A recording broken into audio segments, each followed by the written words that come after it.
Chemistry crash course का आज पहला क्लास।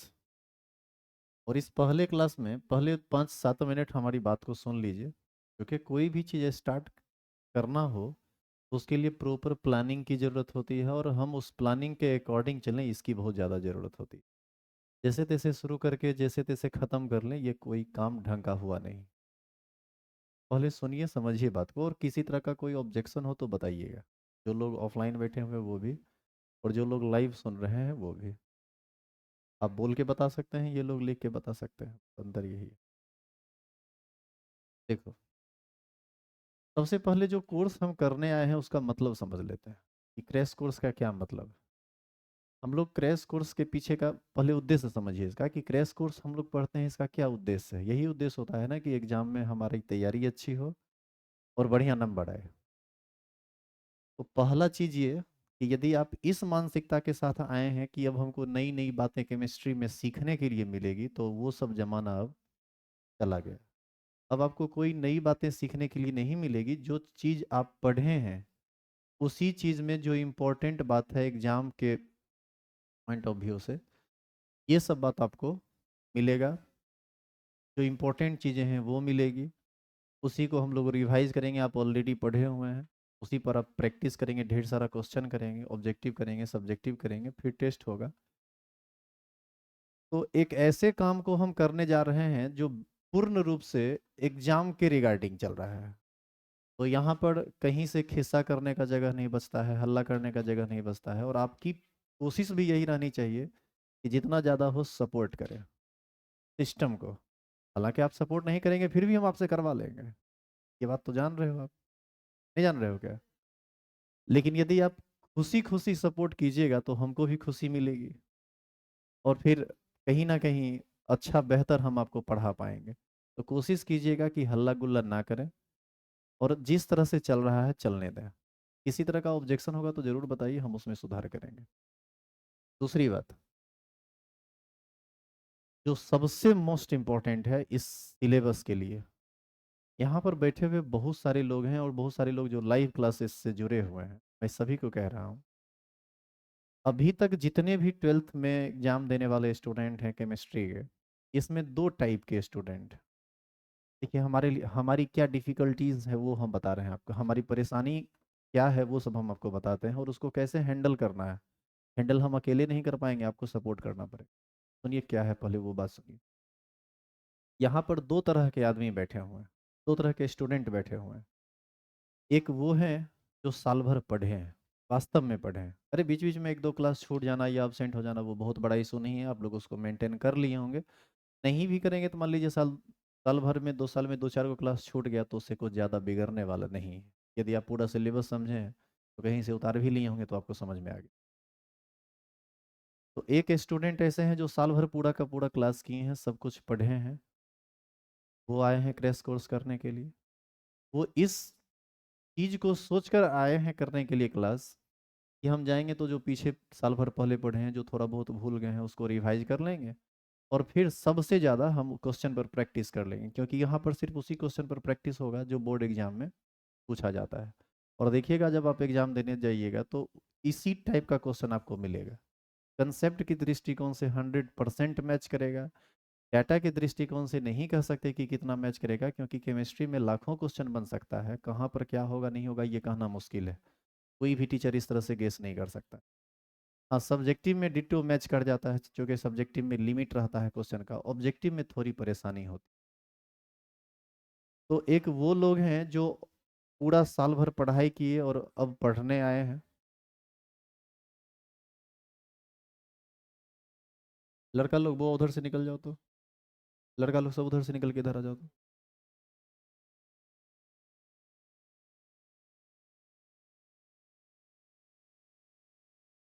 थोड़ा देखो सबको बैठा दो तो।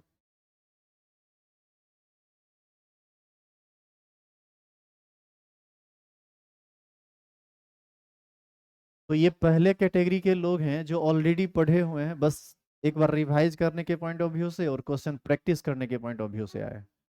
अब हम आपको यकीन के साथ कह सकते हैं कि ऐसे लोग जो साल भर पढ़े हैं उनको इस क्लास में बहुत मन लगेगा, और तुमको लगेगा कि हम बहुत अच्छा किए यहाँ आके। यहाँ या कहीं भी क्रैश कोर्स में। अब जो दूसरे कैटेगरी के लोग हैं, ये ऐसे लोग हैं जो साल भर नहीं पढ़ पाए। जो साल भर नहीं पढ़ पाए उसमें भी कई कैटेगरीज है। अब देखो क्या क्या है, कोई है 2 महीना पढ़ा, कोई 3 महीना पढ़ के छोड़ दिया, कोई लगातार क्लास नहीं किया, कोई क्लास किया तो उसको समझ में नहीं आया। बहुत तरह के लोग हैं। अब वो आप सभी लोग से एक विनम्र निवेदन है कि आप चीज़ों को समझने का ज़्यादा प्रयास मत कीजिएगा, क्योंकि आपके पागल होने की संभावना है। नहीं, एक सिंपल बात समझिए, जो आदमी 2 साल में कोर्स को नहीं समझ पाया, आपको लगता है कि 1.5 महीना में हम आपको समझा देंगे? हम केमिस्ट्री समझा नहीं सकते हैं, तो फिर फायदा क्या होगा? फायदा, अपना मुंह नहीं खोलना है, सुनिए। आप जब बोलने के लिए दिया जाएगा तो मुंह से बगार नहीं निकलेगा यहाँ, समझे? बेंच पर बैठ के छटपट करना बहुत आसान है। अभी प्यार से समझा रहे हैं, कुछ देर के बाद और प्यार से समझाएंगे। और ज़्यादा दुलार करने का तरीका मेरा थोड़ा अलग है, इसलिए प्लीज़ शांत रहिए। तो जो दूसरे टाइप के लोग हैं, ये आप समझिए नहीं, आपको समझ में अब ज़्यादा नहीं आएगा, और हम इस बात की गारंटी नहीं लेंगे कि हम आपको अब केमिस्ट्री समझा देंगे, क्योंकि वो सब टाइम चला गया।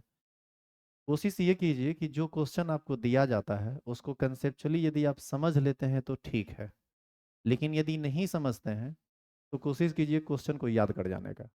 अब आपके पास यही एक विकल्प बच गया है, और एग्जाम के बाद तो अब वो सब विकल्प नहीं रहेगा। उसके बाद तो सीधे बकरी चराने वाला काम शुरू कर दीजिए, क्या कि पढ़ाई लिखाई आपके बस का बात है नहीं। साइंस के पढ़ाई में आप इरेगुलर होके कैसे क्लास कर सकते हैं, और कैसे क्लास कर लिए, और यदि किए तो आज आप अपनी स्थिति देखिए कि आप कहाँ खड़े हैं। तब आपको समझ में आएगा कि साइंस के क्लास में या किसी भी पढ़ाई में कंसिस्टेंसी का क्या इंपॉर्टेंस है, आपके रेगुलर रहने से क्या होता है, रेगुलर नहीं रहने से क्या होता है। तो इन सब बातों को देखेंगे। ओवरऑल हम यही कहना चाह रहे थे कि दो तरह के लोग हैं, परेशान मत होइएगा। एक जो पढ़े लिखे लोग हैं, जो साल भर पढ़े हैं, कंसेप्ट समझे हैं, इनको हम कंसेप्चुअली समझाएंगे क्वेश्चन पर। और वैसे लोग जो पूरा का पूरा नहीं पढ़ पाए हैं, छूटा हुआ है, ट्राई करते हैं कि हम आपको समझा सकें, लेकिन हम इस बात का वादा नहीं कर सकते कि आपको समझ में आ ही जाएगा। हो सकता है कि आपको समझ में ना आए, तो आप आंसर को रटने का कोशिश कीजिए। ठीक है, चलिए अब चैप्टर की बात करते हैं। टोटल 16 चैप्टर केमिस्ट्री में है। 5 चैप्टर ऑर्गेनिक केमिस्ट्री में है, 4 चैप्टर इनऑर्गेनिक केमिस्ट्री में है, और टोटल 7 चैप्टर ऑर्गेनिक केमिस्ट्री में। इस सभी 16 चैप्टर को हम लोग एक एक करके करेंगे, और एकदम सीक्वेंस वे में करेंगे। जैसे आप याद कीजिए, सिलेबस जब पढ़ रहे थे तो सबसे पहले सॉल्यूशन पढ़े, सबसे पहले बेसिक पढ़े, फिर सॉल्यूशन पढ़े, फिर शायद सॉलिड स्टेट पढ़े, फिर इलेक्ट्रोकेमिस्ट्री, फिर केमिकल काइनेटिक्स, फिर सरफेस केमिस्ट्री। फिर वहाँ से उठे तो इनऑर्गेनिक का सबसे last chapter isolation of elements आ गया था। तो वो हम अपने एक तरीके से चल रहे थे, जो जैसा कंसेप्ट था उस तरह से हम लेते चले। लेकिन अब चूंकि हम ओवरऑल सारा चैप्टर पढ़ चुके हैं, तो अब हम लोग बिल्कुल सीक्वेंस में चलेंगे, मतलब पहला चैप्टर, फिर दूसरा चैप्टर, फिर तीसरा चैप्टर, कहीं किसी को छोड़ना नहीं। ठीक है, तो सबसे पहले केमिस्ट्री पार्ट 1 का पहला चैप्टर स्टार्ट होगा, द सॉलिड स्टेट, ठोस अवस्था। और आज भी ज़्यादा कुछ लिखना आपको नहीं है, अभी आप बस सुनते रहिए। इसे भी फर्स्ट क्लास है, इंट्रोडक्शन क्लास माना जाता है पहला। सारा तरीका समझ लीजिए। इसमें क्या है कि जब कोई भी चैप्टर स्टार्ट होगा तो हम आपको, जैसे देखो आप क्रैश कोर्स करने आए हैं, बहुत लोगों के दिमाग में ये रहता है कि सर किस तरह से क्लास होगा, आप पढ़ाएंगे कैसे। जब आप केमिस्ट्री पढ़ने आते हैं तब आप ये नहीं पूछते हैं कि पढ़ाएंगे कैसे, क्योंकि वो तो वही करेंगे ना जो हम चाहेंगे। और हमारे पढ़ाने का क्या तरीका है वो पब्लिक है, आप जाके देख लीजिए। वहाँ पर आप क्वेश्चन नहीं करेंगे। क्रैश कोर्स में ये क्वेश्चन उठता है, और ये क्वेश्चन उठना भी जायज़ है। जैसे क्रैश कोर्स है तो उसमें क्या करेंगे कि एक तरफ से टॉपिक वाइज आप लिखाएंगे, ये एक तरीका होता है। दूसरा तरीका होता है कि जितना इंपॉर्टेंट क्वेश्चन है, क्वेश्चन लिखा दीजिए, क्वेश्चन का आंसर लिखा दीजिए, उसको समझा दीजिए। एक ये दूसरा बात है। तीसरा ऑब्जेक्टिव है। ऑब्जेक्टिव तो सबको करना पड़ेगा। तो ऑब्जेक्टिव सबको करना पड़ेगा, तो ऑब्जेक्टिव को करने के लिए कंसेप्ट का बहुत अच्छा होना जरूरी है, तभी ऑब्जेक्टिव होगा, अन्यथा ऑब्जेक्टिव नहीं होगा। आपका पीछे पढ़ा होना बहुत जरूरी है, तभी ऑब्जेक्टिव समझ पाएंगे आप, नहीं तो फिर रट जाइए। और आप देखिएगा, आपको आंसर याद करवा देंगे हम। ऑब्जेक्टिव का इतना ज़्यादा काम होगा कि आपको आंसर ही याद हो जाएगा कि क्या होता है। इसके लिए कोई ज़्यादा टेंशन नहीं लेना। तीसरा बात, टेस्ट का। टेस्ट हर एक चैप्टर का यदि आप चाहेंगे तो हर एक चैप्टर का टेस्ट ऐप पर अवेलेबल रहेगा। आपको जब मन हो टेस्ट दे सकते हैं, और उस समय आपको मतलब मिली सेकेंड के अंदर, जैसे ही आपका टेस्ट खत्म होगा आपको स्कोर दे देगा वहाँ ऐप पर। उसका एक एक कोर्स लॉन्च होने वाला है, उसका ज़्यादा फीस भी नहीं रहेगा, हमको लगता है 49 या 99 के आसपास रहेगा। हर चैप्टर का टेस्ट होगा, फिर पूरा कंबाइंड फिजिकल का टेस्ट होगा, फिर कंबाइंड ऑर्गेनिक का टेस्ट होगा, फिर कंबाइंड इनऑर्गेनिक का होगा, फिर पूरा का पूरा ओवरऑल केमिस्ट्री का होगा, 2-3 टेस्ट। जितना हो पाएगा मैक्सिमम हम अपनी तरफ से देने का प्रयास करेंगे, और फीस भी उसका हम कम रखेंगे, ज़्यादा नहीं, ताकि आप टेस्ट दे सकें जो ऑनलाइन देना चाहते हैं वो। और जो ऑफलाइन देना चाहते हैं तो ऑफलाइन में जो टेस्ट होगा वो चैप्टर वाइज नहीं होगा, चूँकि उतना टाइम नहीं है। पहले जैसे 2 चैप्टर कंप्लीट कर लेंगे, जैसे मान लीजिए सॉलिड स्टेट सॉल्यूशन कंप्लीट कर लिए, तो 2 चैप्टर का एक टेस्ट होगा। फिर 2 चैप्टर कंप्लीट करेंगे, फिर 2 चैप्टर का एक टेस्ट होगा, फिर 2 चैप्टर कंप्लीट करेंगे, एक टेस्ट होगा। इस तरह से 16 चैप्टर है, 8 टेस्ट कम होगा, 2-2 चैप्टर करके। फिर पूरा फिजिकल का, फिर पूरा ऑर्गेनिक का, फिर पूरा इनऑर्गेनिक का। कितना टेस्ट हुआ? 11। और 2-3 टेस्ट पूरा ओवरऑल केमिस्ट्री का ले लेंगे, सब्जेक्टिव टाइप। अच्छा, जो लोग ऑनलाइन टेस्ट देंगे उनको सिर्फ ऑब्जेक्टिव ही मिलेगा, सब्जेक्टिव आपको नहीं मिल पाएगा, क्योंकि वहाँ पर कहाँ लिखेंगे आप और कौन चेक करेगा आपको। ऑफलाइन टेस्ट दे दीजिएगा बाद वाला, यदि वैसा। देख लीजिए, आपके पास सारी सुविधाएं हैं, जो आपको सही लगे उसको करना है। अब जो चैप्टर स्टार्ट होगा तो उसको कैसे करना है, तो शुरू सुनिए पढ़ाई का तरीका क्या है। हर एक चैप्टर के शुरुआत में पहला क्लास में हम आपको मोटा मोटी याद दिलाएंगे कि आपको हमने ये पढ़ाया था, ताकि आपको रिवाइज हो जाएगा, जिसको आप वन शॉट बोल। और उसके बाद अगला दिन से क्वेश्चन पर प्रैक्टिस शुरू हो जाएगा। आज आप लोगों को आज क्वेश्चन भी मिल जाएगा, यदि आप लेना चाहें तो। और जो लोग ऑनलाइन परचेज किए हुए हैं, आप जहाँ पर रिकॉर्डेड लेक्चर होगा, कंटेंट में जाके देखिएगा रिकॉर्डेड लेक्चर, उसके ठीक नीचे में स्टडी मटेरियल होगा। स्टडी मटेरियल में आज पीडीएफ चला जाएगा 1-1.5 घंटा के बाद। तो आप सभी को ऑनलाइन मतलब डिजिटल जो है वो मिल जाएगा, क्वेश्चन के लिए आपको टेंशन नहीं। आप पीडीएफ निकलवाना चाहें तो निकलवा सकते हैं, हालांकि हमको लगता है कि नहीं निकाल पाइएगा, वो रिस्ट्रिक्टेड है वहाँ से पहुँच। खैर, तो शुरू करते हैं अब। खाली एक चीज़ तो ध्यान रखना कि अब क्लास शुरू हो रहा है, तो अब हंसी मजाक ये सब एकदम नहीं, तुम अपने तरफ से मत करना। देखो, तुम्हारे हंसी मजाक का जो डोज है ना, कोटा, वो हमको पता है, उतना तो हम ही करवा देंगे। लेकिन अब मान लो हम पढ़ा रहे हैं, तुम हंसी शुरू कर दिया, मजाक शुरू कर, ऐसे में दिक्कत हो जाएगा। अब आप कहेगा कि सर आपका मर्जी होगा तो आप हंसाइएगा, हमारा मर्जी होगा तो नहीं हंसाएंगे। तो तो हाँ, यही चलेगा, इसलिए क्योंकि हम आपको लीड कर रहे हैं ना, हम आपको जो करें कहेंगे वो कीजिएगा, तो सिस्टम में चलेगा। अब जैसे मान लो कि हमको पढ़ाने का मन है, 10 गो को पढ़ने का मन है, 10 गो को हंसने का मन है, 10 को कुछ बोलने का मन है, बताओ ऐसे में सिस्टम चलेगा? हम पढ़ा रहे हैं, पढ़ते रहिए, हंसी मजाक चलेगा तो हंसी मजाक भी होगा, क्लास का माहौल नॉर्मल रहेगा, ज़्यादा टेंशन नहीं लेना है।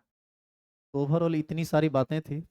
अब आपके मन में यदि कोई क्वेश्चन है तो खड़ा होकर बोल लीजिए, नहीं तो हम शुरू कर देंगे। पढ़ हैं, कुछ पूछना है ऑनलाइन वाले लोग?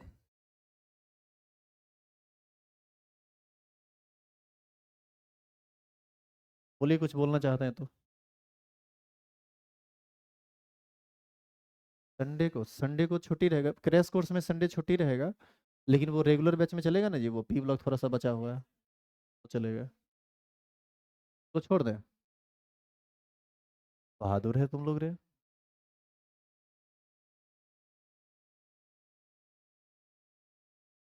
चलिए, अब बाकी के बचे हुए 25 से 30 मिनट में खत्म कर देना है, नॉर्मली ऐसे बोल के, ठीक है? क्या वो ज़्यादा तब कम टाइम हुआ क्या? देखो, उतना टाइम नहीं है, सुनिए आप।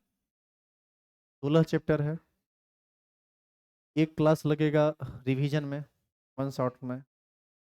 दूसरा तीसरा क्लास लग जाएगा आपको ऑब्जेक्टिव में। सॉलिड स्टेट थोड़ा छोटा है तो कम भी लगेगा, सॉल्यूशन से ज़्यादा टाइम लगेगा।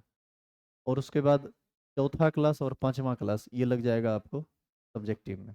एक चैप्टर में यदि बड़ा चैप्टर है तो 5, नहीं तो छोटा रहेगा तो 2-3, आध को चैप्टर तो एको दिन में हो जाएगा। देखे ही है कौन चैप्टर कैसा है। उस हिसाब से एवरेज भी यदि जोड़िएगा ना, तो 4 दिन कम से कम चाहिए। 16 × 4 60 होता है,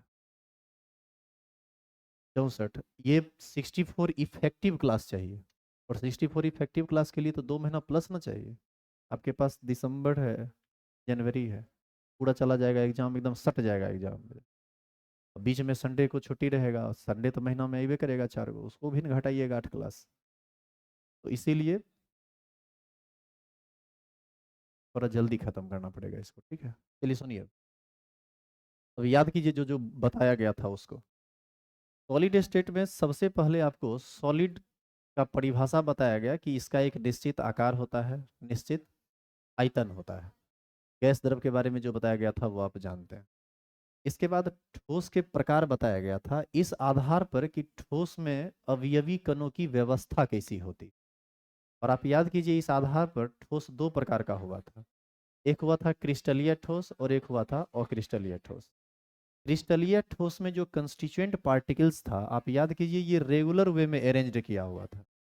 और अक्रिस्टलीय ठोस एक ऐसा ठोस था जिसमें कंस्टिट्यूएंट पार्टिकल्स जैसे तैसे अरेंज किया हुआ था। तो यही है क्रिस्टलीय ठोस और ये है अक्रिस्टलीय ठोस। फिर वहां पर आपको बताया गया था एक महत्वपूर्ण बात, और जानिए ये 5 नंबर का क्वेश्चन बनता है आपको, यदि क्वेश्चन कोई लिए होंगे ऑफिस से तो देखिएगा 5 नंबर का क्वेश्चन पीछे डाला गया है। क्रिस्टलीय ठोस तथा अक्रिस्टलीय ठोस से आप क्या समझते हैं और इसमें क्या अंतर होता है, ये 5 नंबर लॉन्ग टाइप में क्वेश्चन पूछा जाता है।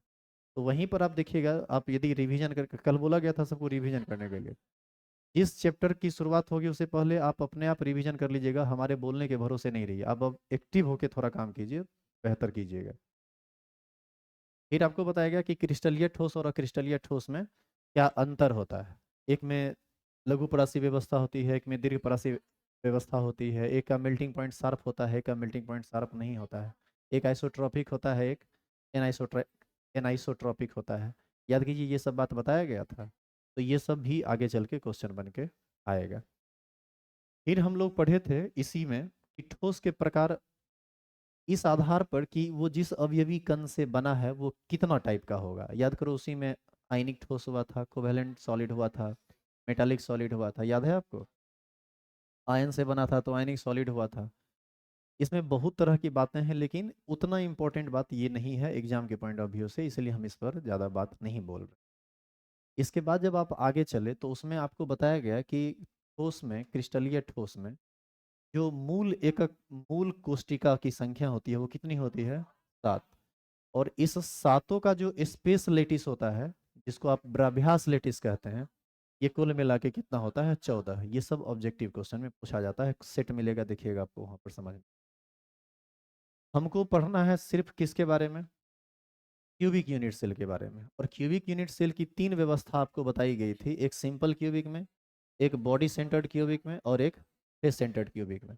आप याद कीजिए इसको हम लोग नॉर्मल वे में इंडिकेट करते थे SC से, PC से और FC से। आप याद करो इसमें सभी कोना पर गेंद रहता था, इसमें सभी कोना के अतिरिक्त एक बॉल सेंटर में रहता था, इसमें याद करो सभी कोना के अतिरिक्त एक बॉल प्रत्येक फलक के केंद्र में रहता था। आपको याद है ये सब। आप याद कीजिए इसमें प्रभावी परमाणु की कुल संख्या 1 होता था। आप याद करो एक वीडियो दिखाए थे जिसमें काट के पूरा दिखाया था कि देखो कितना बॉल अटैच्ड हुआ। PCC में 2 होता है और FCC में 4 होता है। आप यह भी याद कीजिए कि इसका रेडियस निकालने का फॉर्मूला a/2 था। इसका क्या था, √3a/4।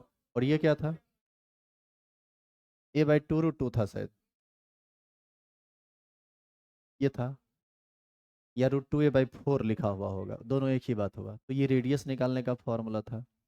इसमें और भी बहुत सारी बातें हुई है, इसका पैकिंग फ्रैक्शन हम लोग पढ़े थे, उसमें वाइड परसेंटेज पढ़े थे, ये सब बात पढ़े थे। तो ये सब भी बात एग्जाम के लिए महत्वपूर्ण। इसके बाद जब इसमें आगे बढ़े थे तो इनपरफेक्शंस इन सॉलिड आया था। इसमें एक एक सबसे महत्वपूर्ण चीज इसका, आप याद कीजिए जहां से हम लोग न्यूमेरिकल बनाते थे, डेंसिटी निकालने का फॉर्मूला क्या होता था, Z × M/AQ into Avogadro number. हम अब देखो ये सब बात जो बोल रहे हैं ये सिर्फ उसी को समझ में आ सकता है जो क्लास किया। जो इरेगुलर हैं उनको यहाँ थोड़ा सा बोर होना पड़ेगा, हर पहला क्लास में बोर होना पड़ेगा जो चैप्टर का फर्स्ट क्लास होगा। ताकि जब हम रिवीजन करवा रहे होंगे तो आपको लगेगा कि ये कर क्या रहे हैं, क्योंकि आप इस बात को सुने ही नहीं। तो यहाँ तो हम आपसे माफ़ी चाहेंगे। हम तो ये समझ रहे हैं कि क्रैश कोर्स आप करने आए हैं तो साल भर आप पढ़े हैं, कम से कम उतना नहीं समझा हुआ है तो कम से कम पढ़ा हुआ है, चीज़ें सुनी हुई हैं। यदि वो भी नहीं है तब आप कहिएगा कि हमको लिखने भी नहीं आता है, आप हमको क्रैश कोर्स पढ़ाइए, पॉसिबल नहीं है, फिर वहाँ दिक्कत होगा। तो डेंसिटी निकालने का ये फॉर्मूला था, ये डेंसिटी है। ये जेड क्या था, याद करो प्रभावी परमाणु, SC के लिए 1 होता था, PCC के लिए 2 होता था, FCC के लिए 4 होता था, ये याद रखना होता है। और M, ये जो ये m जो है यह एटॉमिक वेट है। जैसे Zn का क्रिस्टलाइजेशन हो रहा है तो Zn का एटॉमिक वेट डाल दीजिए 65, यदि कॉपर है तो डाल दीजिए 63.5। और ये ए क्या था? ए था वो क्यूब जो जैसे SC बनाया या BCC बनाया या FCC बनाया, तो उसके भुजा की लंबाई को ही ना हम लोग क्या कहा करते थे? ए कहा करते थे। और ये Na क्या है? Avogadro number 6.022 into 10⁻23। इसमें आपको एक बात बोला गया था, थोड़ा आप याद कीजिए उसको, कि जब आप एवोगाड्रो नंबर का वैल्यू डाल रहे होंगे तो जो वैल्यू आप जानते हैं, मतलब 6.022 इंटू 10⁻23, ये डाल दीजिए। अदरवाइज यदि क्वेश्चन में लिख दिया ना कि एवोगाड्रो नंबर आपको ये लेना है, जैसे कभी कभी क्वेश्चन में लिख देता है 6 टू 10⁻23, ये इसलिए लिख देता है ताकि आपका कैलकुलेशन आसान हो जाए। 6.022 को हटा के ये लिख दिया तो कैलकुलेशन आसान हो जाता है। आप याद कीजिए, ऐसा कुछ क्वेश्चन हम लोग क्लास में किए भी थे, जिसमें एन ए ब्रैकेट में लिखा हुआ रहता है। ब्रैकेट में लिखा हुआ का मतलब ही है कि आप वो एन ए लीजिए जो आप जानते हैं, उसको छोड़ दीजिए। और यदि नहीं लिखा हुआ है तब तो आप जो जानते हैं वो आपको लेना पड़ेगा। आप यह भी याद कीजिए कि इसका कैलकुलेशन बड़ा लेंदी हुआ करता था, तो इसके लिए आपको ज़्यादा टेंशन नहीं लेना है। जो लेंदी कैलकुलेशन होता है वो बिहार बोर्ड पूछता ही नहीं है, आपसे आसान चीज़ पूछेगा। केमिस्ट्री को समझना सच में थोड़ा कठिन है, लेकिन एग्जाम में पास होना या एग्जाम में 70-80 नंबर लाना कोई बात नहीं है। 85-90 लाइएगा तो उसके लिए थोड़ा पढ़ना पड़ेगा, और यदि 90 प्लस जाना चाहते हैं तब आपको वास्तव में पढ़ना पड़ेगा, तब आएगा। अब देखो, कोई आदमी कुछ नहीं पढ़ा फिर भी मान लो उसको 40 नंबर आ गया, पास कर गया। और कोई आदमी है जो साल भर पढ़ा, तब उसको मान लो साल भर पढ़ा लेकिन मन से नहीं पढ़ा, लेकिन मिला जुला के पढ़ा, उसको मान लो 55 नंबर आ गया। ये कहेगा कि देखो हम नहीं भी पढ़े तो हमको 40 नंबर आ गए, है ना। अब सुन लो, उसी आदमी को जिसको 55 आया है, इसको यदि ये 75 करना चाहता है तो उसको तिगुना मेहनत करना पड़ेगा। 75 जिसको आया है वो यदि चाहे कि हमको 80 आए, तो वो जितना पढ़ा है उसका दोगुना मेहनत करना पड़ेगा। लास्ट में जैसे जैसे आप पीक पर पहुंचते जाएंगे ना, 2 नंबर 4 नंबर बढ़ाने के लिए आपको मेहनत को तिगुना चौगुना बढ़ाना पड़ता। तो इसीलिए पास होना कोई बात है नहीं, और आप लोग डरिए मत, फेल आप नहीं होंगे। अब एकदम मान लो गोनू ओझा होगा तो कोई बात ही नहीं है, अदरवाइज फेल की कोई संभावना ही नहीं। तो ये सब कैलकुलेशन से संबंधित बातें थी। इसके बाद आप याद कीजिए, इनपरफेक्शंस इन सॉलिड में हम लोग गए थे। इनपरफेक्शंस इन सॉलिड में 3 बात बहुत इंपॉर्टेंट, जो क्वेश्चन में लगातार आते रहता है। एक शॉटकी दोष, एक फ्रेंकेल दोष, और एक धातु आधिक्य दोष। इसमें एफ सेंटर पर से क्वेश्चन खूब पूछता है, तो हम इसी तीनों का डिस्कशन कर रहे हैं थोड़ा सा, बस सुनिए। शॉटकी दोष में आप पहले आप याद कीजिए, ये दोष जो है जनरली आयनिक सॉलिड में उत्पन्न होता है, शॉटकी दोष और फ्रेंकेल दोष। उसमें जैसे मान लीजिए कि केटायन है M+, एनायन है X-, फिर M+X-। ये सारी बातें आपको ऑलरेडी समझाई हुई। कुछ इसी तरह का ना अरेंजमेंट हुआ करता था। अच्छा, आप ये बताइए कि ये रेगुलर अरेंजमेंट है या इरेगुलर अरेंजमेंट है? अभी ये रेगुलर अरेंजमेंट है, जिसको जहां रहना चाहिए वहीं है। लेकिन आप याद करो, शॉटकी दोष में क्या होता था, समान संख्या में केटायन और एनायन अपने स्थान से गायब हो जाता था। जैसे मान लीजिए इस सब को यहाँ पर रहना चाहिए, इस तरह से हम लोग इसको घेर दिया करते थे।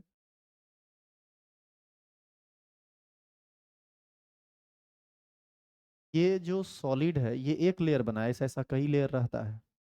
तो ये जो सॉलिड है इसमें किसी प्रकार का कोई दोष नहीं है, इसके आदर्श व्यवस्था में, अरेंजमेंट में किसी प्रकार की कोई परेशानी नहीं है। तो ये जो ठोस इस तरह का रहेगा वो दोष रहित कहलाएगा, ठीक है, उसमें दोष है ही नहीं। लेकिन इसमें यदि शॉटकी दोष को आप समझना चाहते हैं, तो इसमें समान संख्या में धनायन और ऋणायन रिक्ति को इंडिकेट करना पड़ता है, तो उसको हटाना पड़ेगा। जैसे मान लीजिए कि आप एक मेटल यहाँ से गायब किए, तो आप एक मेटल एटम यदि गायब किए तो आप तुरंत कोशिश कीजिए कि एक नॉन मेटल एटम भी कहीं से गायब हो जाए। तो जब किसी आयनिक ठोस में समान संख्या में धनायन और ऋणायन रिक्ति उत्पन्न होती है, तब ठोस में जो दोष उत्पन्न होता है उसी को हम शॉटकी दोष कहते हैं। अच्छा, अब आप जरा सोचिए कि एक दो गो एटम के बीच बीच से निकल जाने से उसके वॉल्यूम पर कोई असर नहीं पड़ेगा, लेकिन उसके मास पर असर पड़ेगा। जितना एटम निकलता जाएगा इसका मास घटता जाएगा। और डेंसिटी बराबर क्या होता है? मास बाय वॉल्यूम, वॉल्यूम पर फर्क नहीं पड़ेगा, मास पर फर्क पड़ेगा। मास घटेगा तो डेंसिटी ऑटोमेटिक घट जाएगी। तो यह एक महत्वपूर्ण बात है कि शॉटकी दोष में डेंसिटी घट जाता है। और इसी में जब आप इसका कंडीशन भी हुआ करता था, याद कीजिए क्या था कंडीशन इसका। इसका कंडीशन था कि धनायन और ऋणायन का आकार आपस में लगभग समान होना चाहिए और कोऑर्डिनेशन नंबर उच्च होनी चाहिए। यही ना दो दो था। ये सारी बात इंपॉर्टेंट है, देखिएगा लॉन्ग टाइप में आपको ये मिलेगा। और फिर जब आप फ्रेंकेल दोष में गए थे, तो फ्रेंकेल दोष एक ऐसा दोष था जिसमें धातु का आयन जनरली अपने नियत बिंदु पर नहीं रह करके कहीं कहीं बीच में चला जाता था, लेकिन ठोस से बाहर नहीं होता था। उससे क्या होता था कि उसमें डेंसिटी पर कोई फर्क नहीं पड़ेगा, क्योंकि जो यहाँ से यहाँ रहना चाहिए यहाँ नहीं है अंतरकाशीय स्थल में। मतलब मास पर कोई फर्क नहीं पड़ा, मास पर कोई फर्क नहीं पड़ा तो डेंसिटी पर भी कोई फर्क नहीं पड़ेगा। तो शॉटकी दोष, सॉरी, फ्रेंकेल दोष ऐसा दोष था, या को यदि हम नॉर्मली डिफाइन करना चाहें तो हम ये कह सकते हैं कि फ्रेंकेल दोष क्रिस्टलीय सिस्टम में या आयनिक ठोस में ऐसा दोष होता है जिसमें धनायन या ऋणायन अपने नियत जालक बिंदु पर उपस्थित न होकर अंतरकाशीय स्थल में चले जाते हैं। इस प्रकार दोष में जो दोष उत्पन्न होता है उसे हम फ्रैंकेल दोष कहते हैं। तो जनरली हम देखते हैं लोग कंफ्यूज्ड होते हैं यहाँ पर आगे चल के। जैसे मान लीजिए कि आप बहुत पहले पढ़े शॉटकी दोष और फ्रैंकेल दोष, और आपको ये बात याद ही नहीं रहेगा कि शॉटकी दोष में क्या हुआ था, फ्रैंक ये याद है कि ये दोनों बात हुई थी, लेकिन किस में क्या हुआ था। तो इसको याद रखने के लिए आप याद रखिए, शॉटकी पहले पढ़े थे, फ्रैंकेल बाद में पढ़े थे। ये आपको याद रखना है। जब भी आपसे पूछेगा शॉटकी दोष और फ्रैंकेल दोष, शॉटकी पहले पूछेगा, शॉटकी पहले आया था। तो शॉटकी में बराबर संख्या में निकलेगा, रिक्ति उत्पन्न होगा, और फ्रैंकेल में रिक्ति उत्पन्न एक जगह होगा, दूसरे जगह वो अध्यासित हो जाएगा। तो यही सब बात न पढ़ा गया था। इसी में आप एक पढ़े थे धातु आधिक्य दोष। आप याद कीजिए, धातु आधिक्य दोष स्टिचोमेट्रिक और नॉन स्टिचोमेट्रिक डिफेक्ट के अंतर्गत आने वाला चीज था ये। जैसे यहाँ पर मेटल आयन है और यहाँ पर X, ठीक है। अच्छा, आप यह भी याद करो कि इसमें स्टिचियोमेट्री बाधित नहीं होता था। इसमें फ्रैंकेल दोष में और शॉटकी दोष में। लेकिन धातु आधिक्य दोष में स्टिचियोमेट्री डिस्टर्ब होता था। कैसे, देखिए इधर, जैसे यहाँ पर x माइनस है, इस x माइनस को यहाँ से क्या कीजिए, निकाल दीजिए। यहाँ पर एक वैकेंसी क्रिएट हो गई। एक वैकेंसी क्रिएट हो गया तो जितना प्लस था और जितना माइनस था, पहले ये उदासीन था, बिल्कुल प्लस और माइनस बिल्कुल आपस में समान था। लेकिन जब एक x माइनस निकल गया तो एक प्लस हावी हो गया, धातु का आयन हावी हो गया, इसीलिए हम इसको धातु अधिक दोष कहते हैं। और आप याद कीजिए, वैद्युत उदासीनता को बनाए रखने के लिए अधातु जिस स्थान से निकलता था उस स्थान पर एक इलेक्ट्रॉन को ट्रैप कर देता था। इसको हम लोग माइनस चार्ज से या ई माइनस से दिखाते थे। इसी स्थान को ना हम लोग एफ सेंटर कहते हैं। और आप याद कीजिए, एफ सेंटर के कारण ही कलर उत्पन्न होता है आयनिक ठोस में। ये सब बातें भी आपको वहाँ पर बताई गई थी। तो ये तीन बात इसमें इंपॉर्टेंट है दोष से संबंधित। फिर आप याद कीजिए, इसका जो दो तरह का गुण था, एक चुंबकीय गुण और एक विद्युतीय गुण, उसमें पढ़े थे। चुंबकीय गुण के आधार पर इसको 5 भाग में बांटा गया है, और ये विद्युतीय गुण के आधार पर ठोस को 3 भाग में बांटा गया है, कंडक्टर, सेमीकंडक्टर और इंसुलेटर। इसमें सबसे ज़्यादा इंपॉर्टेंट, इस सारी बातों में सबसे ज़्यादा इंपॉर्टेंट है एन टाइप और पी टाइप सेमीकंडक्टर। अब बस फाइनली हम उसको बोल के इसको खत्म करेंगे, सीधे क्वेश्चन पढ़ाएंगे, क्योंकि आपके लिए वो सबसे ज़्यादा जरूरी है। और दूसरी बात यह है कि हम एक ही चीज़ को बार बार रिपीट करते रहेंगे तो आप भी बोर होते रहेंगे। अच्छा, इसमें दोनों बोर होगा, जो पढ़ा है वो भी बोर होगा और जो नहीं पढ़ा है वो भी बोर होगा। जो नहीं पढ़ा होगा उसको तो लग रहा होगा ये कर क्या रहे हैं, कौन मंत्र चल रहा है, तो इसलिए बोर हो जाएगा। और दूसरा, जो पढ़े हैं उनको लगेगा कि यार ये सब तो याद ही है। लेकिन मोटा मोटी हम आपको याद ही दिलवा रहे हैं, 20-25 मिनट का अपना ये हर चैप्टर में खेल बिल चलेगा। और इससे ज़्यादा चाहिए तो फिर हम बैठे हुए रहेंगे, तो आइएगा बता देंगे। अभी जैसे 6 से 7 बैच है, 7 से 8, 8 से 9 हम पूरा फ्री रहेंगे। इनको मन है आप डिस्कस कर सकते हैं ऑफिस में, ऑफिस में रहेंगे। चलो सुनो, एन टाइप और P type semiconductor long type में इस चैप्टर का इंपॉर्टेंट भाग होता है। और हम रिवीजन में सिर्फ उसी सब बात को बोल रहे हैं जो एग्जाम के पॉइंट ऑफ व्यू से इंपॉर्टेंट है। और आप याद कीजिए, जब हम आपको ये सब बात पढ़ा रहे थे तो वहाँ वीवीआई देखिएगा लिखा हुआ होगा। कहाँ पर वीवीआई लिखा हुआ है, कहाँ नहीं लिखा हुआ है, वो सब हमको मोटा मोटी आइडिया है। एक आधे जगह मिस्टेक होगा, नहीं तो मिस्टेक कर नहीं हो। चलिए, एन टाइप सेमीकंडक्टर और पी टाइप सेमीकंडक्टर को एक बार थोड़ा भरवली समझ लें। आप याद करो, सिलिकॉन या जर्मेनियम अपने ठोस में 4 बंधन का निर्माण करता है, क्योंकि इसके बाहरी कक्षा में 4 इलेक्ट्रॉन होता है। तो जैसे ये सिलिकॉन है, सिलिकॉन के साथ 4 बंधन बनाएगा। आप याद कीजिए, कल पी ब्लॉक पढ़ा रहे थे तो इसी में बताए थे कि सिलिकॉन सिलिकॉन के साथ कभी भी डबल ट्रिपल बॉन्ड का फॉर्मेशन नहीं करता है, क्योंकि इसका साइज बड़ा होता है, इसमें पार्ट्स अतिव्यापन हो नहीं पाता है। जैसे कार्बन कार्बन के साथ सिंगल भी बनाएगा, डबल भी बनाएगा, ट्रिपल भी बनाएगा, लेकिन इसी वर्ग का तो सिलिकॉन सिलिकॉन के साथ सिर्फ सिंगल बॉन्ड बनाता है, डबल ट्रिपल का निर्माण नहीं करता है, क्योंकि इसका आकार छोटा और इसका आकार बड़ा होता है। ये सभी कंसेप्चुअल क्वेश्चन है, ये सभी घुमा घुमा के पूछता है, लेकिन ये पी ब्लॉक में पूछेगा, सॉलिड स्टेट में नहीं। तो ये रहा सिलिकॉन।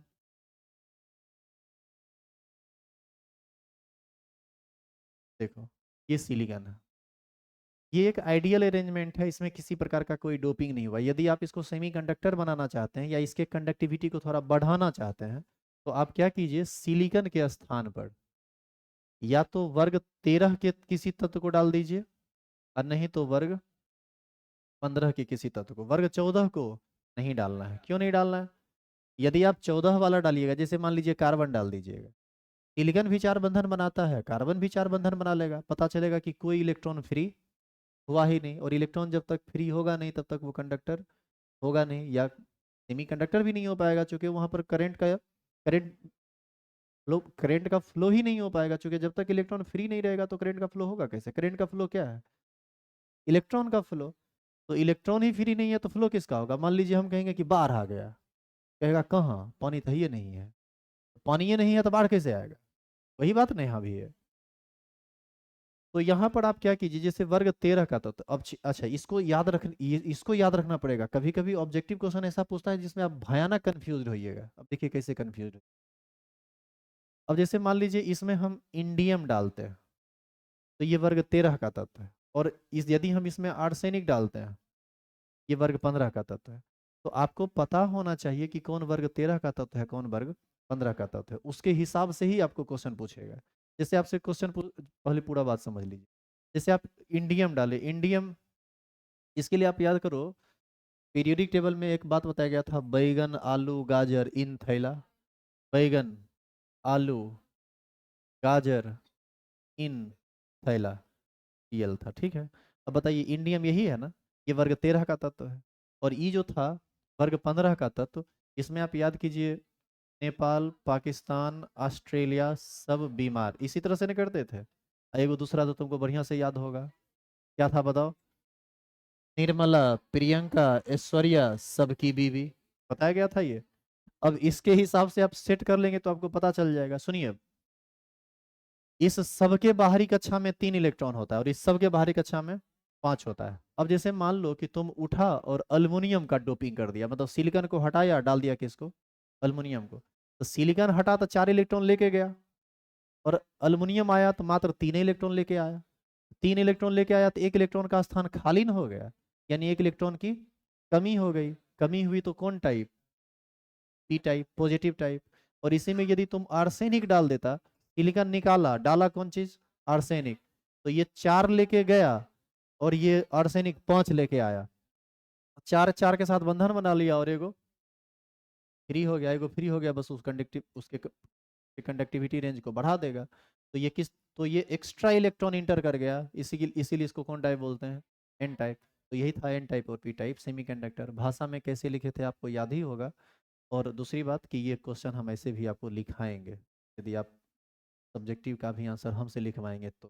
हालांकि ये काम आप ऑलरेडी एक बार किए हुए हैं, तो देखते हैं कि उसको हम क्या करते हैं और कैसे करते हैं। समझ में आया कि मोटा मोटी ये क्या था? तो जितना बात अभी हम बोले हैं, बस इतना ही इम्पोर्टेंट बात। अब आइए सीधे हम ऑब्जेक्टिव क्वेश्चन पर आते हैं। कुछ क्वेश्चन हम आज कर देते हैं, अभी तो 3 मिनट टाइम है, और उसके बाद आप क्या कीजिएगा, क्वेश्चन अभी ले लीजिएगा ऑफिस से, ठीक है। और जिनको ऑफिस से क्वेश्चन नहीं मिलेगा वो क्या करेंगे?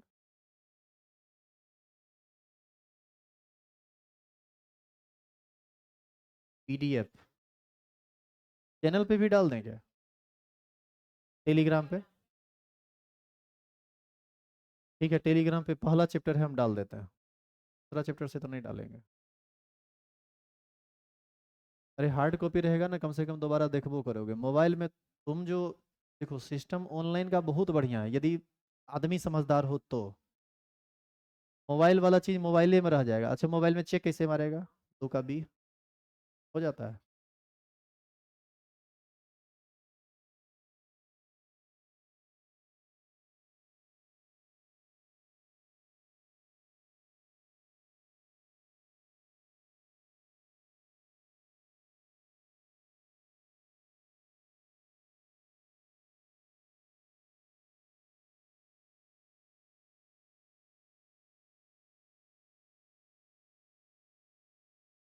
क्या बात है।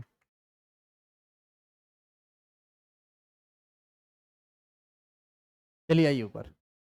देखो, क्रैश कोर्स का जो असली काम है ना, वो स्टार्ट हो रहा है अब। यहाँ से वो सब बात तो बस मोटा मोटी बस याद दिला दिया आपको। ऐसे ही क्वेश्चन आएगा और आपको जवाब देना पड़ेगा। चलिए, पहला क्वेश्चन उसी से संबंधित है। क्वेश्चन क्वेश्चन है कि जर्मीनियम धातु को थोड़े से इंडियम से डोपित करने पर हमें प्राप्त होता है एन प्रकार का अर्धचालक, पी प्रकार का अर्धचालक। 1 मिनट रुकिए आप, 1 मिनट सुनिए। सेमी कंडक्टर का काम जनरली दो चीज करता है, एक सिलिकॉन और दूसरा जर्मीनियम। कैसी गीत सुनाऊं प्रभु, याद है ये लाइन? ये वर्ग 14 के तत्व हैं। इससे ये बात आसानी से याद रह सकता है कि सिलिकॉन और जर्मीनियम जो है ना, यही सेमीकंडक्टर के अंतर्गत आएगा। तो आप इसको देखकर कंफ्यूज्ड मत होइए। जर्मीनियम धातु ही सेमीकंडक्टर का मेनली काम करेगा जब हम इसमें किसी चीज का डोपिंग करेंगे तब। डोपिंग किसका किया जा रहा है?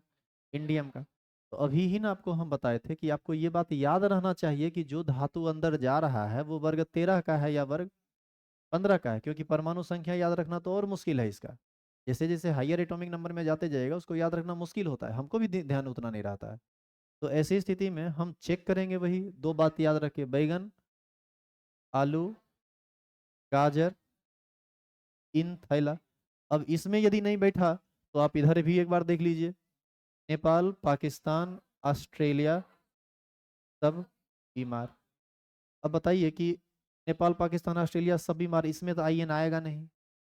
बैगन, आलू, गाजर, इन थैला में इन आएगा। इसका मतलब ये वर्ग 13 का तत्व है। वर्ग 13 का तत्व है, इसका मतलब इसके बाहरी कक्षा में 3 गो इलेक्ट्रॉन होगा। लेके जाना था 4 वाला, गया कितना वाला? 3 वाला, यानी एक कम लेके गया, इलेक्ट्रॉन की कमी हुई, पॉजिटिव टाइप। इसका मतलब इसका सही आंसर क्या होगा? P type. तो आप इसको इस तरह से कर सकते हैं। और इसी क्वेश्चन में मान लीजिए कि दूसरा क्वेश्चन यदि रहता कि जर्मेनियम धातु को थोड़े से फॉस्फोरस के साथ डोपिंग करने पर हमें प्राप्त होता है, तो क्या हो जाएगा? N type. अब बताइए, क्वेश्चन एक है लेकिन यहाँ 2 टाइप की बातों को समझ रहे हैं। तो इस तरह से आप चीज़ों को यदि हैंडल करेंगे तो हो जाएगा। क्वेश्चन लीजिएगा, बाद में आप कर लीजिएगा, ठीक है? एक का कौन सा सही ऑप्शन क्या है? अभी है इसका, इस क्वेश्चन का जो सही आंसर है वो है पी टाइप। दूसरा क्वेश्चन है कि यदि हम जर्मीनियम जर्मीनियम वही जी एक क्रिस्टल जालक में पंच संयोजी अशुद्धि मिलाते हैं। व्हाट डू मीन बाय पंच संयोजी अशुद्धि? Pentavalent impurities. पंच संयोजी मतलब ऐसा परमाणु जिसके बाहरी कक्षा में 5 इलेक्ट्रॉन है, क्योंकि बाहरी कक्षा के इलेक्ट्रॉन को ही हम लोग संयोजी इलेक्ट्रॉन कहते हैं। अब बताइए, जर्मीनियम में या सिलिकॉन में 4 इलेक्ट्रॉन होता है। हम डाल देंगे कितना वाला? 5 वाला, यानी एक अतिरिक्त वाला ना डाल देंगे। एक अतिरिक्त वाला डालेंगे तो निश्चित है कि ये किस टाइप का होगा? N type. तो इसका सही जवाब क्या है? ये प्रकार है ये P number. N type negative type, N type मतलब निगेटिव टाइप, पी टाइप मतलब पॉजिटिव टाइप। तो आपको ऐसा नहीं लगता है कि यदि हम आपको ये क्वेश्चन दें तो आप ट्राई करेंगे तो आपसे बनेगा? वैसे हम सारे क्वेश्चन को खुद डिस्कस करेंगे, ऐसा नहीं है कि आपके भरोसे छोड़ेंगे। ऑब्जेक्टिव क्वेश्चन, एक एक क्वेश्चन हम बनाएंगे और क्लास में पूरा यदि हमको सॉल्यूशन लिखना पड़े तो लिखेंगे हम, लेकिन पूरा हम बनाएंगे। सब्जेक्टिव क्वेश्चन में बहुत सारा क्वेश्चन को आपको करना है और कुछ क्वेश्चन हम आपको लिखाएंगे। रुक जाइए 1 मिनट। ये क्वेश्चन है कि जब गलित जिंक को ठोस अवस्था तक ठंडा किया जाता है, इसका मतलब ये है कि जिंक जिस समय लिक्विड फॉर्म, आप याद कीजिए एक्सट्रैक्शन आप पढ़े थे, एक्सट्रैक्शन ऑफ जिंक पढ़े थे आप। तो नीचे में जिंक लिक्विड फॉर्म में बनता था, यदि हम उसको ठंडा कर दें तो किस अवस्था में आ जाएगा? ठोस अवस्था में। वही ये कहता है कि जब गलित जिंक को ठोस अवस्था तक ठंडा किया जाता है, यह HCP संरचना प्राप्त करता है। HCP hexagonal closed packed structure. Zinc परमाणु के निकटतम पड़ोसियों की संख्या क्या होगी? निकटतम परमाणुओं की संख्या का मतलब आपसे कोऑर्डिनेशन नंबर पूछ रहा है, जिसको आप समन्वय संख्या कहते हैं। और आप याद कीजिए HCP के लिए, CCP के लिए और FCC के लिए कोऑर्डिनेशन नंबर 12 हुआ करता था। SC के लिए कोऑर्डिनेशन नंबर 6, PCC के लिए कोऑर्डिनेशन नंबर 8, FCC, HCP और CCP के लिए कोऑर्डिनेशन नंबर 12 हुआ करता था। अब आपको ये भी बात याद रखना पड़ेगा, ऑब्जेक्टिव में ये सब बात ही पूछता है। तो अब हम इसमें अभी कुछ नहीं बताएंगे। सॉलिड स्टेट जो है थोड़ा हल्का चैप्टर है, यदि आप पढ़े होंगे तो आपको लगेगा कि देखने से बन जाएगा। दूसरा चैप्टर से जब कैलकुलेशन आएगा और ऑर्गेनिक केमिस्ट्री में तो जो दिमाग तुम्हारा घुमाएगा वो तो देखवे करोगे। है कि ऑर्गेनिक केमिस्ट्री तुम कितना भी अच्छा पढ़ लो ना कहीं कॉन्फिडेंस तुम्हारा हिला हुआ रहेगा, वो हमको पता है।